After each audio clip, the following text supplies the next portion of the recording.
Or qu'on voit toujours ces images ce matin, ces premières images du pape François dans son cercueil ouvert, encadré de deux gardes suisses, dans la chapelle de la résidence Sainte-Marthe où il vivait. Il porte une mitre blanche, une chasuble rouge. Et ses mains, on peut l'apercevoir, en serre un chapelet. Il est donc dans sa résidence actuellement de Sainte-Marthe. Il y aura cette procession à 9 h demain matin, c'est confirmé. Il entrera, vous nous le racontiez, Philippine de Sainte-Pierre, par la porte centrale de la basilique Saint-Pierre, où il sera donc exposé jusqu'aux obsèques samedi 10 h, avant de faire le choix d'une inhumation dans cette basilique Sainte-Marie-Majeure de Rome. Je voulais qu'on aille en Corse tout de suite, puisque l'émotion est toujours là. Les hommages se poursuivent évidemment. La Corse, c'est son dernier voyage en France. C'était en décembre 2024.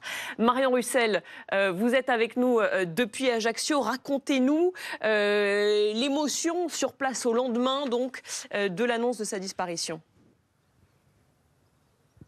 Eh bien, l'émotion, elle est encore très forte. Dès hier soir, il y a eu différentes cérémonies organisées. Alors pour le lundi de Pâques, mais aussi spécialement en hommage au pape François. Le pape François qui s'était donc rendu ici en Corse en décembre dernier. Et ici, les Corses s'en rappellent vivement. Et ça a laissé un très très bon souvenir à la plupart des personnes. On s'est mis ici avec William Gay parce qu'il faut imaginer que c'est ici, sur cette place d'Austerlitz, au pied de la statue de Napoléon, l'empereur natif d'Ajaccio, que le pape avait célébré une grande messe qui avait réuni plus de 9000 personnes. La plupart des Corses avec qui on a pu parler depuis hier soir nous l'ont confié. Ce souvenir, il reste gravé pour plusieurs années encore dans leur mémoire. Ils ont pu approcher le pape de près et le pape leur avait fait un grand honneur car il avait refusé d'aller à l'inauguration de Notre-Dame mais était venu en Corse, seul déplacement en France et son dernier hors d'Italie de son vivant. Alors ici, forcément, on a voulu lui rendre hommage et puis on a aussi un petit peu d'espoir, celui de voir peut-être un Corse lui succéder. En tout cas, ici, tous les yeux sont rivés vers Rome avec beaucoup d'hommages rendus. Il faut savoir qu'en Corse, ce sont 80% de la population qui se déclare aujourd'hui catholique. Merci beaucoup Marion. Et effectivement, c'est non seulement son dernier voyage en France, mais c'est même son dernier voyage à l'étranger tout court. Il y a eu la Corse, on le disait, donc en décembre 2024. Il y a eu Marseille aussi en septembre 2023. Et on se souvient de ces mots: je ne vais pas en France, je viens à Marseille. Relation un petit peu, est-ce qu'on peut dire tumultueuse avec la France, Père Daniel Digou? Non, je pense pas du tout.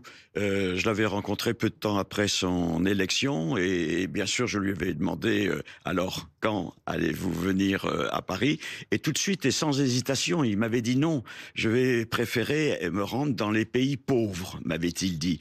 Donc, il avait une idée très précise en disant cela de la façon dont il allait vouloir vivre son pontificat et donner la priorité à la pauvreté, à la fragilité, aux petits.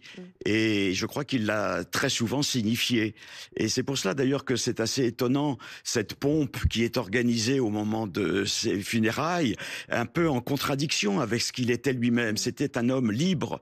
Et lorsque l'on parlait du fait que il demandait toujours, c'est vrai, à ses invités, priez pour moi. Moi, je l'avais ressenti comme prier pour moi parce que je ne veux pas me laisser enfermer dans un système, dans une institution. Et il a toujours essayé, et très difficilement à la fin, de faire bouger les lignes de l'Église avec sa simplicité qui était au fond, d'une certaine façon, sa force. Mais est-ce qu'il a pu aller jusqu'au bout de ce qu'il voulait faire? Je ne pense pas. Je pense qu'à un moment donné, l'institution et les résistances dans l'institution sont tellement fortes qu'il a été usé.